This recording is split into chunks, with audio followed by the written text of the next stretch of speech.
Olá, pessoal, tudo bem? Me chamo Ivete Luna e sou professora no Instituto de Economia da Unicamp.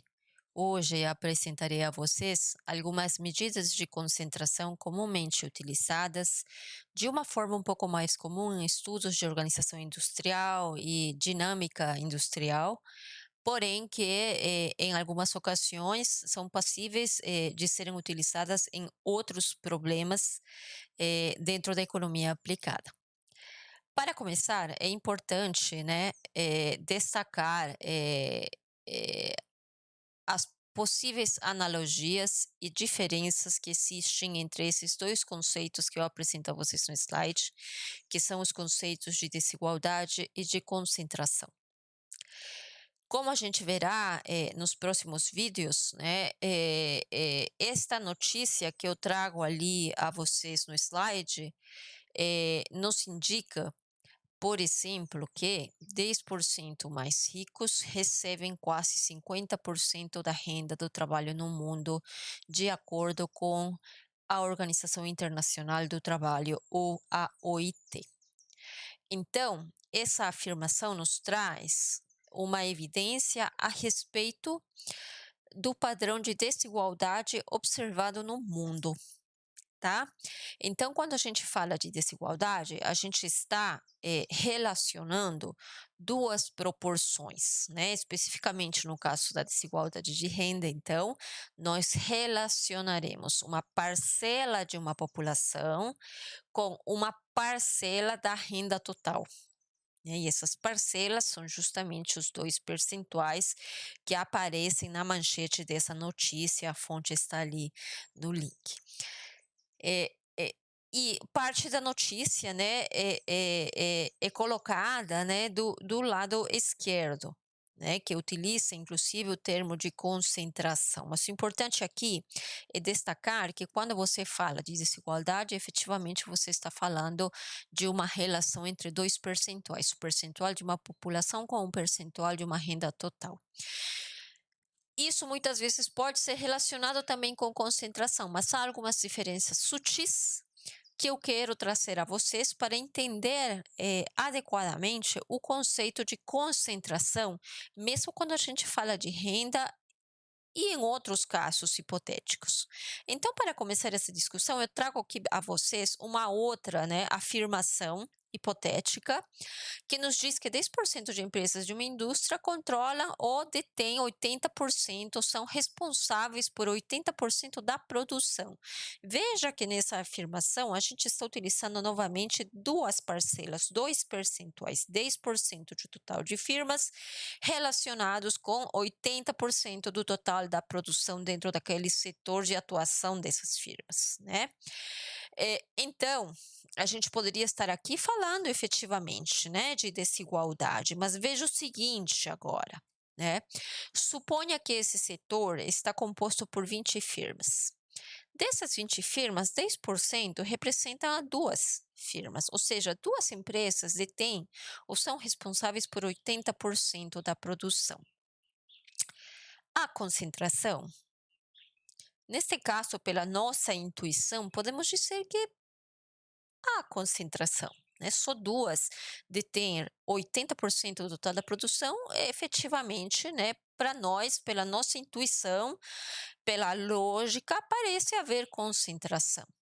Pela afirmação colocada, a relação entre duas proporções, a gente pode dizer também que há desigualdade, né? Mas, se esse mesmo setor está, neste caso agora, representado ou composto por 20.000 empresas, 10% do total de empresas corresponderia a 2.000 firmas, agentes, unidades, que seja, né? Nesse caso, então, temos que 2.000 empresas, perdão, detêm 80% da produção total. Será que nesse caso podemos falar de concentração? Veja que é mais difícil, né, se nos guiamos pela intuição, falar que nesse segundo caso hipotético há um padrão de concentração, porque é diferente, né? Duas empresas de ter 80% da produção total é diferente de 2.000 ou 10.000, ou que seja, milhares de empresas de terem esse percentual da produção total, certo? Então, mesmo em ambos os casos haver um padrão de desigualdade, o padrão de concentração é totalmente diferente. E se a gente for de fato mais enfática, podemos dizer que num primeiro caso a gente vê uma concentração, né, que a nossa lógica, nossa intuição dificilmente pode rejeitar, enquanto que no segundo caso isso é mais difícil, né? Então ali que surge essa diferença sutil entre desigualdade e concentração, que eu estou resumindo nessa afirmação que surge ali, né? A desigualdade pode ser a mesma, né, em ambos os casos, veja que em ambos os casos a afirmação é válida, mas o grau de concentração é diferente, né? E sendo radicais, eu posso até ousar afirmar que em um caso há concentração, enquanto que em um outro é mais difícil de afirmar aquilo. Tá? Então, em resumo, quando a gente fala de uma alta desigualdade, a gente está relacionando um grande percentual do valor total para um pequeno percentual de unidades, tá? Isso porque desigualdade não é só para a renda, pode ser para outras questões, tá? Enquanto que uma alta concentração, né, implica que um grande percentual daquele valor total está relacionado a um pequeno número de unidades, né, um valor absoluto, tá? O N. Então, a sutileza fica aqui evidente, tá?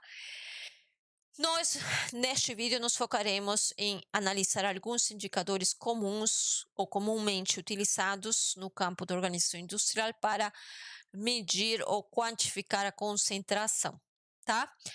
O primeiro deles é a razão da concentração, ou CR, né, do termo em inglês, né, de Concentration Ratio. Tá?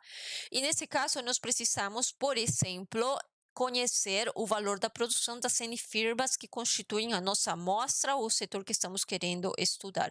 Estou utilizando o caso da indústria por ser o mais comum, mas não precisa se limitar a ele, tá bom? Muito bem, então o primeiro que a gente precisa fazer é ordenar esses valores de produção por firmas em ordem decrescente. Tá? Veja aqui, então, esse X1, esse 1 entre parênteses para denotar que é o maior valor de produção observado, tá? Então, aqui tem um ranking, né?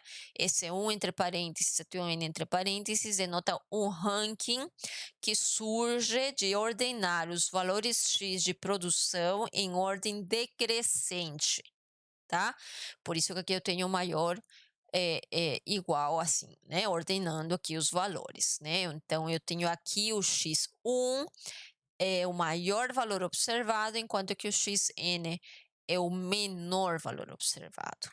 Então, se eu quero calcular o CR de ordem K, eu vou pegar os primeiros K valores maiores, né, somá-los para compor o numerador desta relação e dividir pelo total da produção. Veja que aqui o icinho não tem os parênteses, né? Ou seja, tanto faz a ordem aqui para o cálculo do denominador, porque eu estou somando todos os níveis de produção observados para obter a produção total dessas firmas, tá?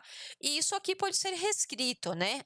Mais uma vez, note que no numerador é composto apenas pelos K maiores valores observados, ou seja, a partir desse ranking eu pego os primeiros K valores, tá? Como o denominador é um valor único, né, que é o total dos valores observados na tua amostra, você pode inserir este denominador para cada um dos elementos do denominador e construir o que nós aqui chamaremos o market share, né, denotado pelo Y ao longo de toda esta apresentação. E aqui eu tenho ainda o i entre parênteses, porque eu estou mantendo, né, os K-valores do numerador de acordo com esse ranking decrescente já elaborado antes. Então, aqui, ó, esse CRK é dado pela soma dos K maiores market shares observados na tua amostra, tá? É isso que define, então, o nosso market share. Isso aqui eu já defini a vocês aqui, né? Então, o CR de ordem K não é outra coisa que a proporção da produção de indústria que corresponde às K empresas com maior valor observado com relação ao total, tá? É uma fração. né, é uma soma de market shares referentes às K maiores firmas por nível de produção. Acabou. Simples. Como é que eu faço para calcular então? Como já falei, suponhamos que nós temos aqui um conjunto hipotético de 5 firmas com os seus valores de produção em milhões, hipoteticamente falando, de reais. Eu vou calcular o market share de cada uma e como é que eu faço isso? Pego esse 136 aqui para a firma 1 e divido pela soma de todas as produções, né? Isso está aqui, ó, nessa linha, né? Uso a função mutate, pego a variável vprod do meu data frame, que é associado ao valor da produção, e divido pela soma de todos os valores observados no data frame. Com isso, eu crio uma nova variável que eu estou chamando aqui de y, para manter a nossa notação. Bom, veja que aqui para eu calcular então, né, as somas, o acumulado, né, dos market shares, eu ordenei antes os valores da produção em ordem decrescente, né, do maior valor para o menor valor observado na amostra. E eu fiz isso aqui, nesta outra linha, no meu script com a função arrange do dplyr, né, do pacote dplyr. E esse menos aqui vem para dizer que ele ordene justamente, né, as linhas do meu data frame por ordem decrescente de acordo com o y, né? Por quê? Porque a função arrange, por default, ordena em ordem crescente, né, de acordo com o input que você dá aqui, no caso seria o y, né? Então, para que ele pegue o sentido contrário, ou seja, em ordem decrescente, eu adiciono esse menos aqui, tá? É um artifício. Muito bem, crio aqui a função, né, de shares acumulados, então, com a função consume, que é uma função do pacote base, né, do R. Com isso, eu tenho aqui, né, nesta coluna de shares acumulados, o CR1 na linha 1, o CR2 na linha 2, até o CR5 na última linha do meu data frame. Né? Vejam que o CR, então, não é outra coisa que os valores das frequências acumuladas à medida que você aumenta o número de observações que você adiciona no numerador, né, na conta. Isso levando em consideração que os valores da produção foram ordenados de maneira decrescente. Se eu faço um plot com essa coluna, então, usando o ggplot, né, eu tenho essa curva aqui em azul que denota justamente como que o CR evolui para os diversos valores de K. O CR1, então, é 61%, o CR3 será de 91%. Então, o que eu tenho aqui, que 3 firmas detêm ou são responsáveis por 91% da produção total do setor. Essa seria a interpretação. E dependendo de que tão alto é esse valor, você terá indícios de um maior ou menor nível de concentração dentro desse setor, tá bom?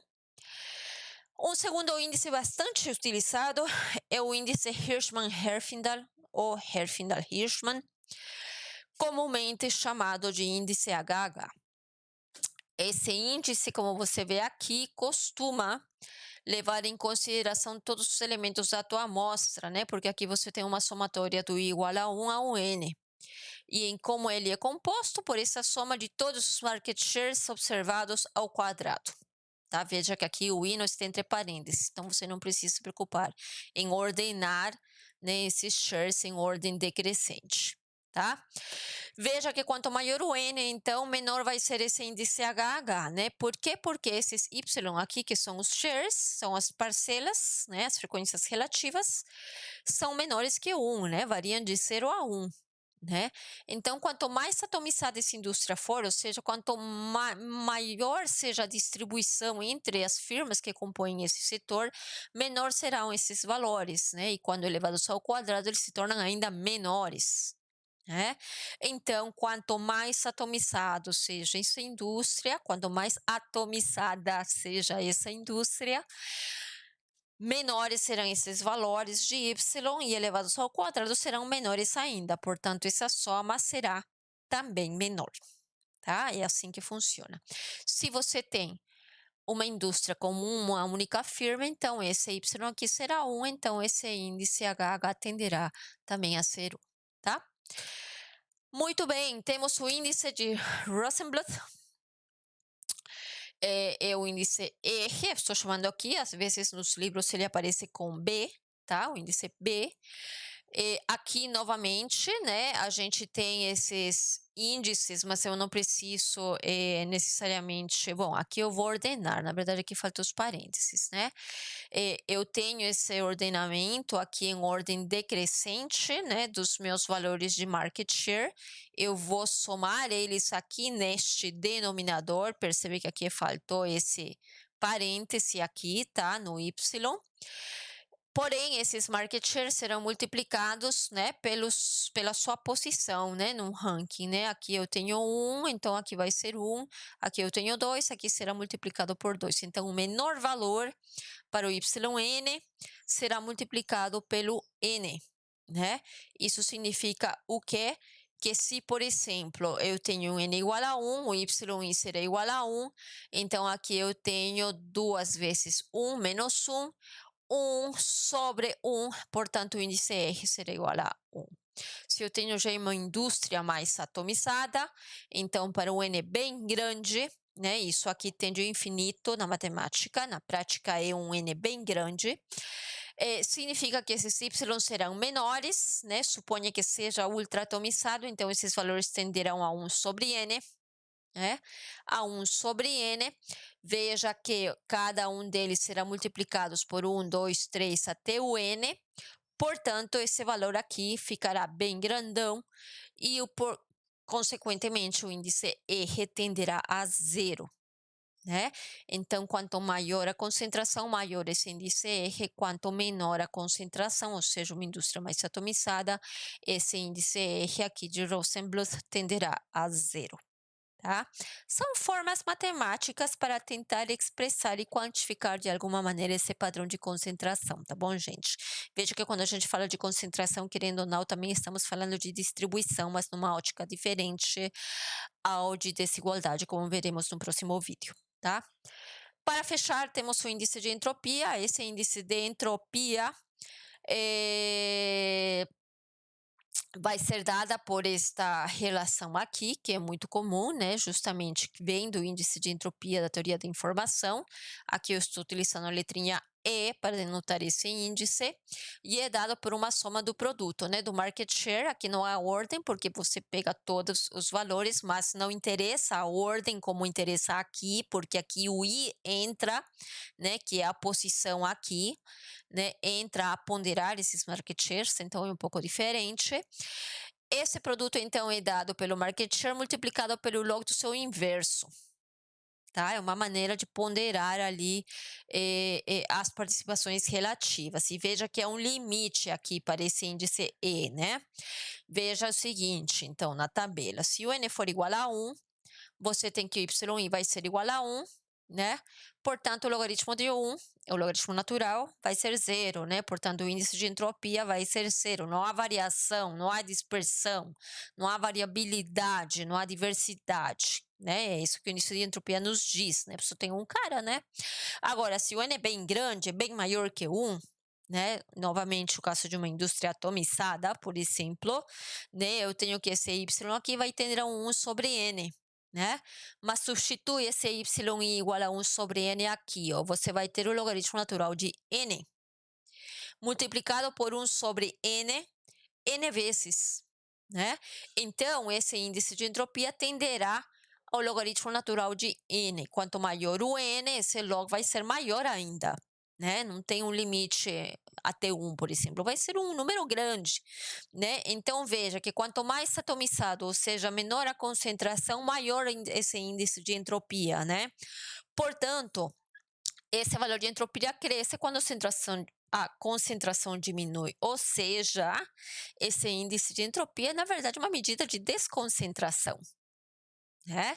E é importante levar isso em consideração na hora que você precisa interpretar esses indicadores, né? Que nem sempre é tão arbitrário, tá? Então, cuidado ali na hora de você interpretar e utilizar esses números, tá? Até porque não há tanto uma escala muito clara, né? De limitante superior, por exemplo, né? Para fechar então, veja aquele mesmo caso aqui eu já colei o data frame que eu consegui no R a partir daquela amostra hipotética de 5 firmas, tá. Lembra que esses valores de produção aqui estão em milhões, né, na verdade é VPROD, né, se não me engano que eu usei no slide anterior, né, não é PROD, desculpa. Está ordenado aqui, né, em ordem decrescente, não que para o Herfindahl Hirschman seja necessário, né? Tenho aqui o índice HH, como aqui eu calculei os valores percentuais, na hora de somar aqui os shares, né, e elevar ao quadrado, eu preciso dividir de novo por 100 para obter os market shares que estão aqui na variável y no intervalo unitário, né, elevo ao quadrado e multiplico por fora, assim, agora esse índice HH por 100 para ter o índice em valores percentuais. Não que precise, tá, mas é uma maneira, né, de calcular, se é costume, tá, gente? Às vezes aparece assim, mas você sabe que esses são valores menores, né? O índice de Rosenbluth, né, é 1 sobre 2 vezes a soma. Aqui sim é importante, né, que esses valores aqui estejam ordenados em forma decrescente, né, gente? Novamente divido por 100 porque eu preciso utilizar, né, os valores de market share no intervalo unitário, ponderados aqui pelo seu ranking, né, de 1 a 5 no caso, vejam que o ID está aqui na primeira coluna do meu data frame, e subtraio 1 desse somatório, né, e isso vai me dar um índice de Rosenbluth. Finalmente, o índice de entropia, novamente, pego o market share, divido por 100 aqui, porque aqui já está em valores percentuais, vezes o logaritmo natural, que é a função log no R, de 1 sobre o market share, e aqui cuidado com os parênteses, né, para o 100 constar no denominador, né, daquele 1 sobre y, né?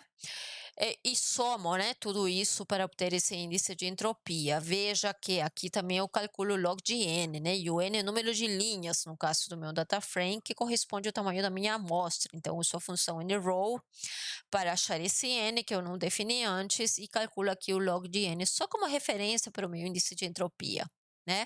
Lembra que isso aqui é limitante, meio que um limitante para o caso de um mercado ultratomizado, né?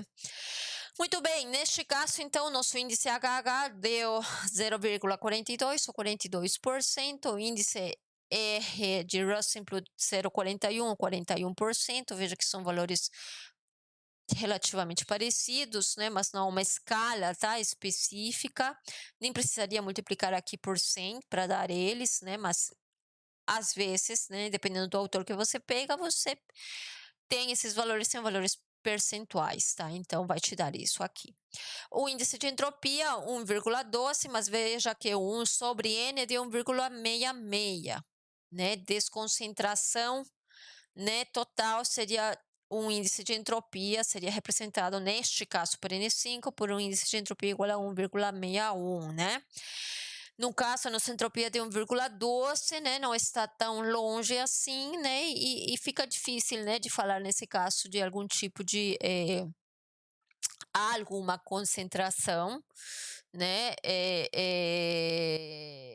porque não está nem muito perto, nem muito longe, né, mas olhando para os dados aqui é fácil de ver que efetivamente, né, você tem aqui 2 firmas que detêm praticamente 82% do total, né, do valor de produção, então teria que haver, tá? Mas veja que afirmar por afirmar, né, assim, é um pouco difícil, né? O mais fácil, né, de interpretar é efetivamente o CR, que já está aqui com a frequência acumulada dos market shares, e talvez o índice de entropia, né? Não à toa que eles acabam sendo mais utilizados, tá? E isso para tamanhos de amostra acaba sendo um pouco maiores, né? Mas aqui a gente apresenta todos os indicadores para que pelo menos você conheça, deixando o alerta, né, do cuidado com a interpretação, né, e com as escalas, né? Nem sempre esses índices são comparáveis, porque eles representam coisas diferentes, né? Então, cuidado com isso, e a sugestão é sempre de